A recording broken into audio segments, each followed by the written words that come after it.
قل هو الله أحد قل هو الله أحد مدد الله مدد مدد الله مدد قل هو الله أحد قل هو الله أحد دوسرا تیرے سوا۔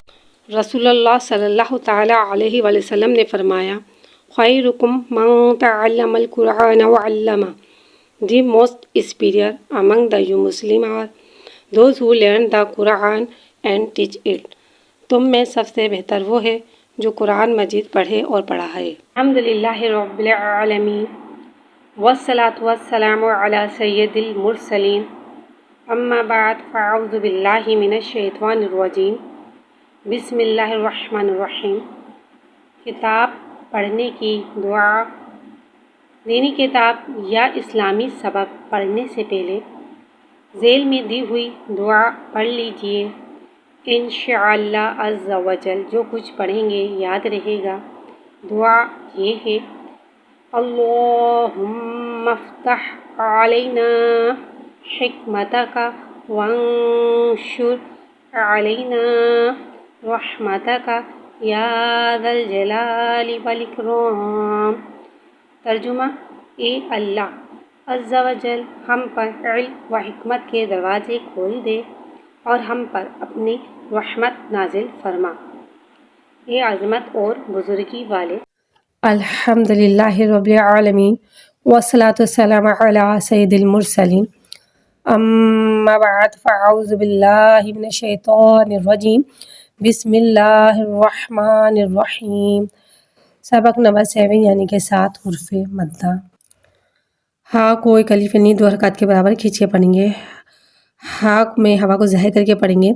الف کو بغیر کھینچے پڑھیں گے. الف سے پہلے زبر آ رہا ہے، الف مدہ ہو رہا ہے، اس لہٰذا حرف مدہ کو ایک الف یعنی 2 حرکات کے برابر کھینچ کے پڑھیں گے اور زبر کو منہ کھول کے ادا کریں گے.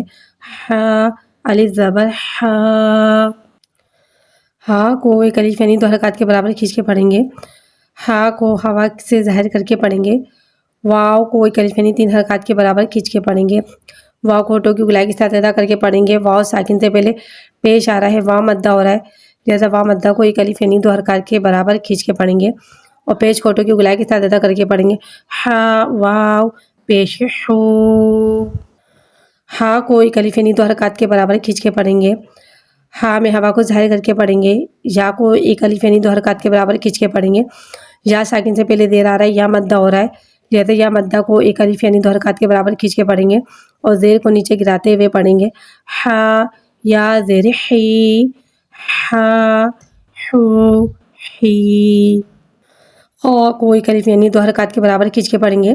خا حرف مستعلیہ ہے، لہٰذا اس کی آواز حلق سے موٹی ادا ہوئے گی اور الف کو بغیر کھینچے پڑھیں گے. الف سے پہلے زبر آ رہا ہے، الف مدہ ہو رہا ہے، لہٰذا حرف مدہ کو ایک الف یعنی 2 حرکات کے برابر کھینچ کے پڑھیں گے اور زبر کو منہ کھول کے ادا کریں گے. خا الف زبر خا. خا کو ایک الف یعنی 2 حرکات کے برابر کھینچے پڑھیں گے. خا حرف مستعلیہ ہے، لہٰذا اس کی آواز حلق سے موٹی ادا ہوئے گی. الف کو بغیر کھینچے پڑھیں گے. الف سے پہلے زبر آ رہا ہے، الف مدہ ہو رہا ہے، لہٰذا حرف مدہ کو ایک الف یعنی 2 حرکات کے برابر کھینچ کے پڑھیں گے. خا الف زبر خا. خا کو ایک الف یعنی 2 حرکات کے برابر کھینچ کے پڑھیں گے. خا حرف مستعلیہ ہے، لہٰذا اس کی آواز حلق سے موٹی ادا ہوئے گی. واو کو ایک الف یعنی 3 حرکات کے برابر کھینچ کے پڑھیں گے. واو ہونٹوں کی گلائی کے ساتھ ادا کر کے پڑھیں گے. واو ساکن سے پہلے پیش آ رہا ہے، واو مدہ ہو رہا ہے، لہٰذا واو مدہ کو ایک الف یعنی 2 حرکات کے برابر کھینچ کے پڑھیں گے اور پیش کو ہونٹوں کی گلائی کے ساتھ ادا کر کے پڑھیں گے. خا واو پیش ہو. خا کو ایک الف یعنی 2 حرکات کے برابر کھینچ کے پڑھیں گے. خا حرف مستعلیہ ہے، لہٰذا اس کی آواز حلق سے موٹی ادا ہوئے گی. یا کو ایک الف یعنی 2 حرکات کے برابر کھینچ کے پڑھیں گے. یا ساکن سے پہلے دیر آ رہا ہے، یا مدہ ہو رہا ہے، لہٰذا یا مدہ کو ایک الف یعنی 2 حرکات کے برابر کھینچ کے پڑھیں گے اور زیر کو نیچے گراتے ہوئے ادا کریں گے. خا یا زیر قی. خا ہو قی. میری ویڈیو پسند آئی ہے تو میری ویڈیو کو سبسکرائب کریں، لائک کریں، فالو کریں اور زیادہ سے زیادہ شیئر کریں اور کمنٹس میں ضرور بتایا کریں کہ آپ کو میری ویڈیو کیسی لگی.